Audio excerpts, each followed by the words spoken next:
Assalamualaikum warahmatullahi wabarakatuh. Selamat siang kawan-kawan semua.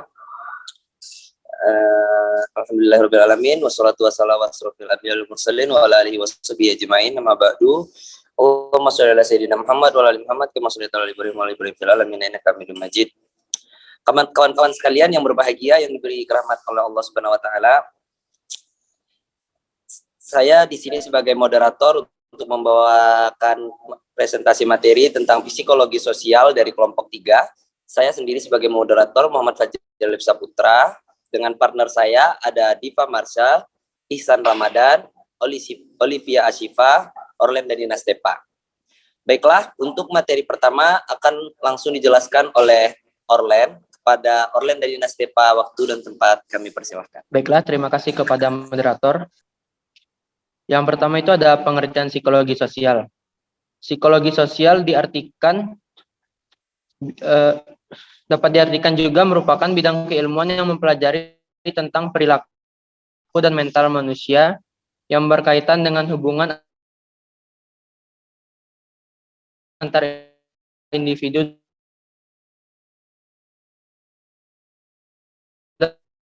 dalam masyarakat. Next.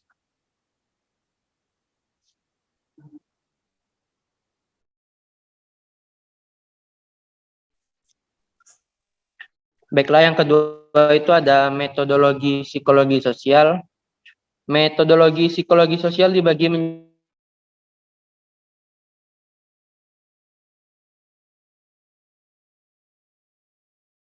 menjadi dua. Yang pertama itu ada metode observasi alamiah.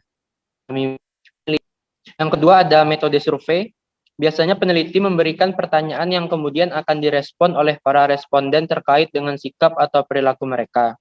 Pada praktiknya, para psikolog sosial seringkali menggunakan metode ini untuk mengetahui gambaran sikap terhadap sebuah isu sosial tertentu. Misalnya sikap terhadap aborsi, legal. Akan saya kembalikan kepada moderator.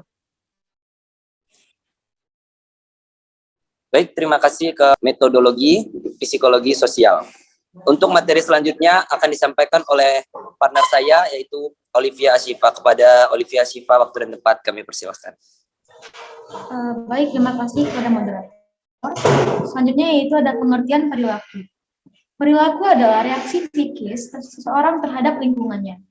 Manusia pada hakikatnya digolongkan menjadi dua, yaitu ada dalam bentuk pasif tanpa tindakan nyata atau abstrak, dan dalam bentuk aktif yaitu dengan tindakan konkret. Pada dasarnya, perilaku dapat diamati melalui sikap dan tindakan, juga dalam sikap potensial, yaitu dalam bentuk pengetahuan, motivasi, dan persepsi. Selanjutnya,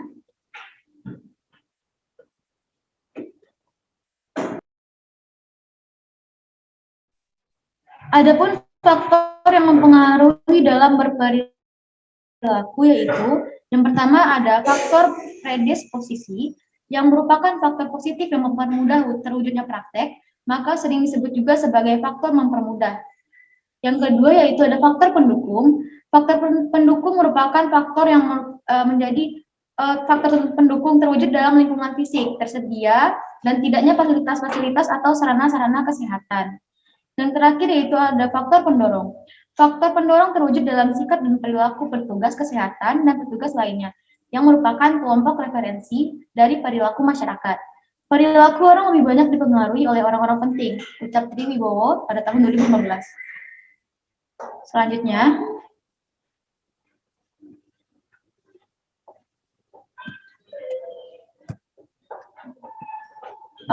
baik. Mungkin sekian materi yang dapat saya sampaikan. Saya kembalikan kepada moderator. Baiklah, terima kasih kepada Olivia Ashifa yang telah menyampaikan materi kedua. Untuk materi selanjutnya akan disampaikan oleh Ihsan Ramadan. Kepada Ihsan, kami persilakan. Oke, terima kasih kepada moderator. Materi selanjutnya yaitu sikap dan permasalahannya. Sikap atau attitude adalah perilaku yang harus ditonjolkan ketika menghadapi pelanggan yang meliputi penampilan yang sopan dan serasi, berpikir positif, sehat dan logis, dan bersikap menghargai. Ada 3 masalah yang sering terjadi dalam pelayanan publik. Yang pertama, diskriminasi pelayanan. Yang kedua, tidak adanya kepastian biaya dan waktu pelayanan. Yang ketiga, rendahnya tingkat kepuasan masyarakat terhadap pelayanan publik. Next. Faktor yang dapat mempengaruhi perilaku juga dari faktor internal, yaitu kegiatan yang sangat dipengaruhi oleh faktor-faktor internal yang dimaksud antara lain jenis kelamin, bahwa perbedaan biologis antara siswa perempuan dan siswa laki-laki, siswa perempuan lebih menggunakan perasaan, sehingga berpengaruh terhadap keterampilan, terutama dalam menyikat gigi, ras, atau keturunan, sifat fisik, kepribadian, dan bakat. Bakat adalah suatu kondisi pada seseorang yang memungkinkannya dengan suatu latihan khusus mencapai suatu kecapakan, pengetahuan, dan keterampilan khusus. Next.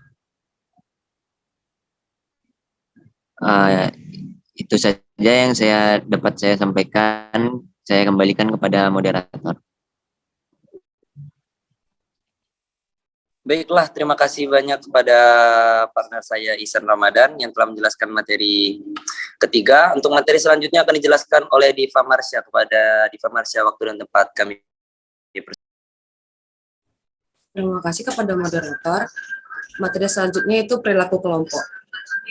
Perilaku kelompok adalah suatu interaksi antara satu orang atau lebih dengan tujuan yang sama. Pada perilaku kelompok, inoi anggota harus melebihi 2 anggota atau lebih agar bisa disebut dengan kelompok.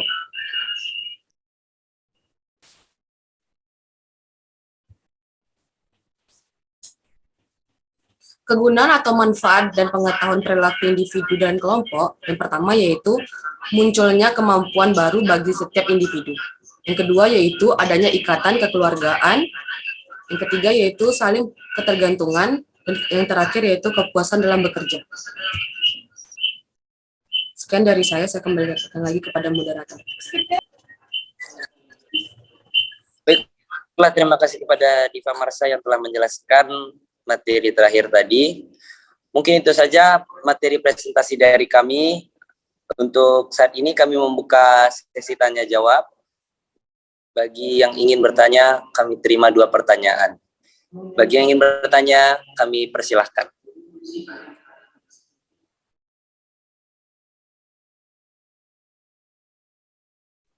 Kepada Karin dan Pipi yang ingin bertanya, kami persilahkan. Baiklah, terima kasih kepada kelompok penyaji telah memberikan saya kesempatan. Saya ingin bertanya, bagaimana faktor psikologis dapat mempengaruhi munculnya masalah sosial?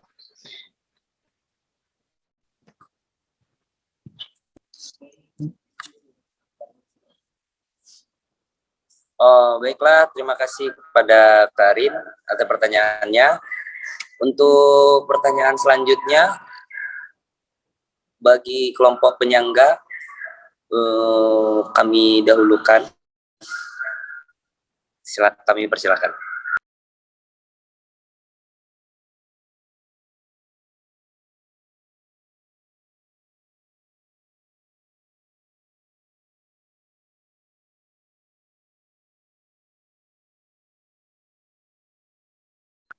Ya, kami persilakan kepada Pipi Agustina yang ingin bertanya.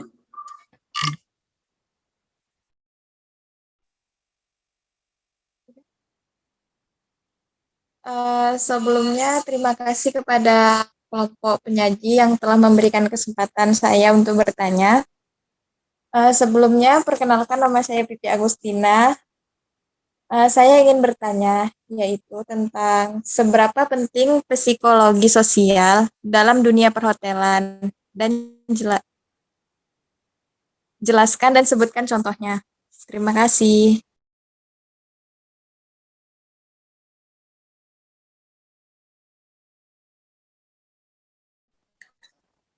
Terima kasih kepada Pipi Agustina yang telah memberi pertanyaan.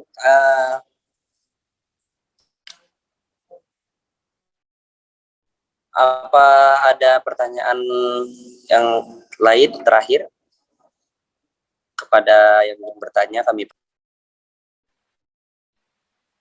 Izin bertanya, moderator. ya. Apakah suara saya terdengar dengan jelas? Ya, sudah terdengar dengan jelas. Oke. Baik, terima kasih kepada kelompok 3 yang sudah memberikan saya kesempatan untuk bertanya. Perkenalkan, nama saya Salsa Putri Nabila. Saya dari kelompok 4 sekaligus kelompok penyangga. Saya ingin memberikan pertanyaan. Coba jelaskan apa yang menjadi masalah utama dalam psikologi sosial di kalangan individu maupun kelompok. Terima kasih. Ya, terima kasih kembali kepada Salsa Putri yang telah memberikan pertanyaan. Untuk menjawab pertanyaan yang telah diberikan dari kawan-kawan, kami mohon waktunya segera kami akan menjawab pertanyaannya. Mohon ditunggu.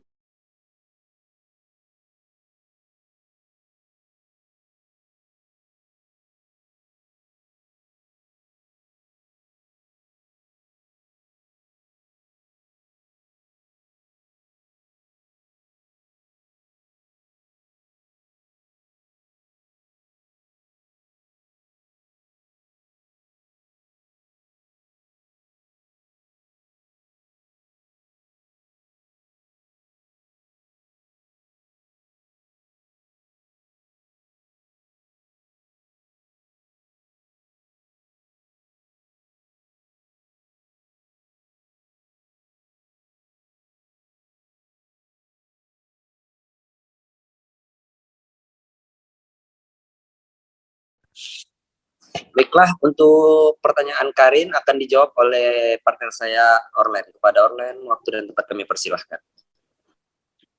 Baiklah, pertanyaan Karin tadi kan bagaimana faktor psikologis dapat mempengaruhi munculnya masalah sosial.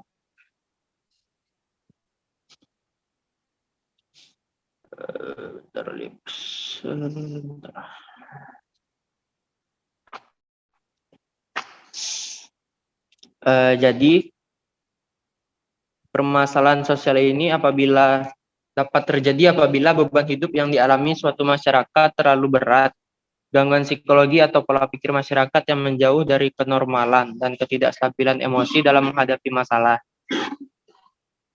Mungkin itu jawaban dari saya. Apabila ada yang salah,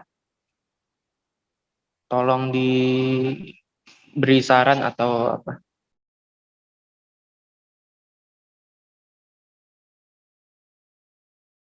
Baik, terima kasih kepada Orlen yang telah menjawab pertanyaan Karin. Apakah Karin sudah mengerti dari jawaban yang diberikan Orlen?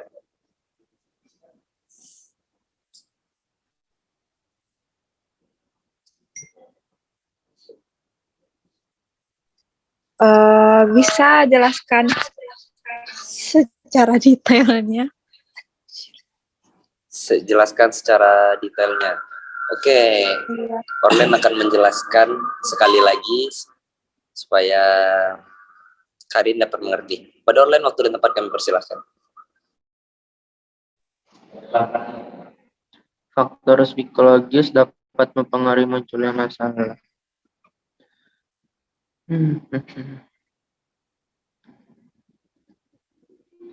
Sebentar.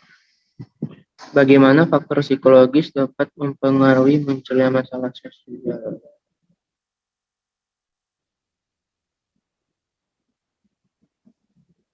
Jadi penyebabnya itu gini Karin. Misalnya apabila beban hidup yang dialami suatu masyarakat terlalu berat, otomatis mereka psikologinya akan terkena, atau bisa dibilang mereka ntar jadi gila gitu. Mungkin itu jawaban dari saya. Apabila ada yang salah, tolong dikoreksi.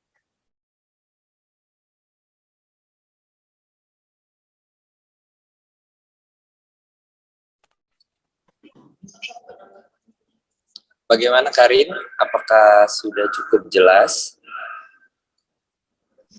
Baik, sudah jelas kepada kelompok penyaji telah menjawab pertanyaan saya. Oke, untuk pertanyaan selanjutnya akan dijawab oleh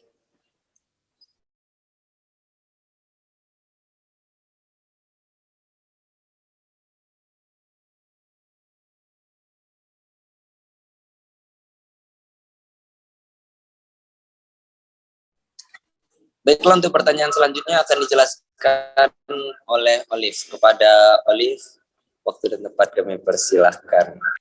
Baik, terima kasih moderator. Izinkan saya menjawab pertanyaan dari Pipi, yaitu seberapa pentingnya peranan psikologi sosial dalam ruang lingkup perhotelan, dan berikan contohnya.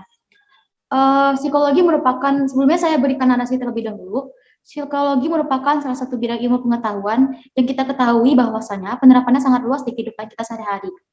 Nah, salah satu penerapan psikologi ini banyak dirasain dalam bidang perhotelan. Betapa pentingnya sih psikologi sosial untuk perhotelan? Menurut saya dan kelompok saya itu sangat penting, karena dalam perhotelan itu kita sangat mementingkan tingkat kualitas layanan jasa. Maka untuk menghasilkan tingkat kualitas layanan jasa yang baik dan bagus, maka dibutuhkan ilmu psikologi agar kita bisa lebih memahami keinginan pelanggan dan bagaimana agar kita dapat memenuhi keinginan dari pelanggan tersebut. Adapun contoh dari peranan psikologi dalam usaha perhotelan, yaitu yang pertama, kita dapat menciptakan hubungan sosial yang baik. Dari ilmu psikologi ini kita memiliki tingkat komunikasi yang jadi lebih tinggi dan empati. Yang kedua yaitu ada membantu memahami perilaku konsumen. Dengan kita mempelajari psikologi sosial, kita dapat lebih mengerti apa yang diinginkan oleh konsumen dan apa yang dirasakan oleh konsumen itu sendiri. Yang ketiga yaitu ada membantu menentukan SOP pelayanan. Pentingnya SOP pelayanan itu kita semua tahu bahwa SOP dalam perhotelan itu sangat penting karena merupakan dasar dari tindakan atau layanan yang kita lakukan berbentuk SOP.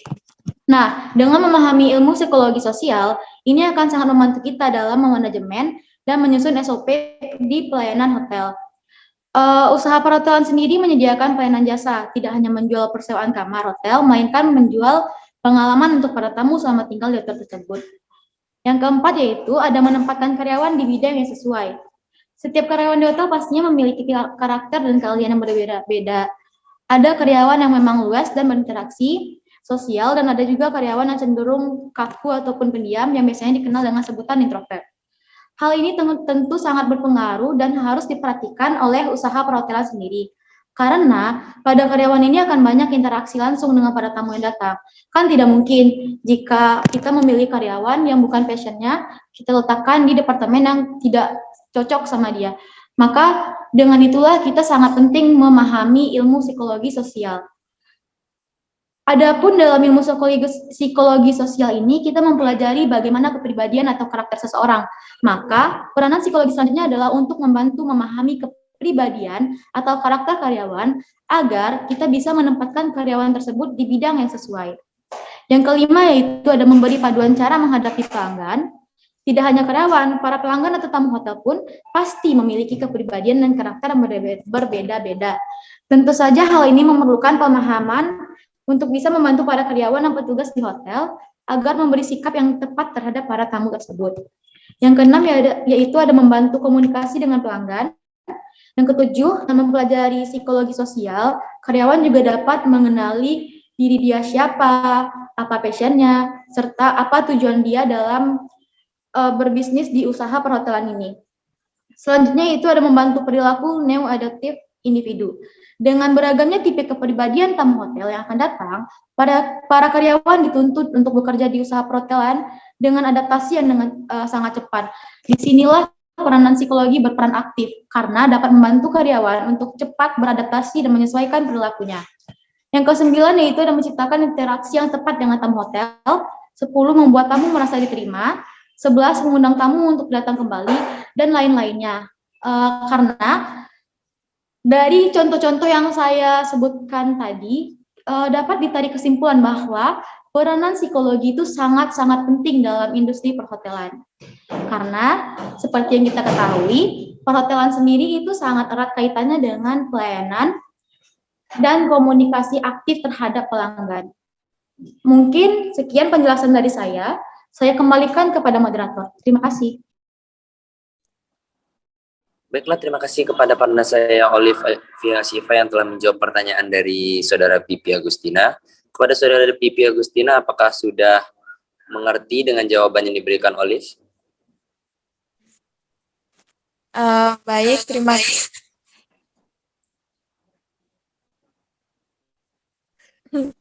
Baik, terima kasih kepada kelompok penyaji yang telah memberikan kesempatan saya bertanya dan telah dijawab. Saya cukup mengerti dan puas dengan jawaban kelompok penyaji. Terima kasih. Oke, baiklah, untuk pertanyaan selanjutnya akan dijawab oleh partner saya juga, yaitu Ihsan Ramadan. Kepada Saudara Ihsan Ramadan, kami persilahkan. Oke, terima kasih pada moderator. Baiklah, saya akan menjawab pertanyaan dari Saudari Salsa ya. Pertanyaannya yaitu, coba jelaskan apa yang menjadi masalah utama dalam psikologi sosial di kalangan individu maupun kelompok. Nah, baiklah. Yang menjadi masalah utama dalam psikologi sosial di kalangan individu maupun kelompok yaitu masalah ekonomi, faktor ekonomi. Ya, faktor ekonomi juga disebut sebagai faktor di mana ada suatu masyarakat atau individu yang tidak mampu mencukupi kebutuhan hidupnya secara layak, khususnya secara materi. Masalah ekonomi ini tidak lagi dipandang sebagai kondisi kekurangan dalam mencukupi kebutuhan secara ekonomi, tetapi juga dalam pengaturan, distribusi, dan produksi yang mempengaruhi kondisi ekonomi bangsa dan kemudian berimbas pada kesejahteraan masyarakat yang adil dan merata.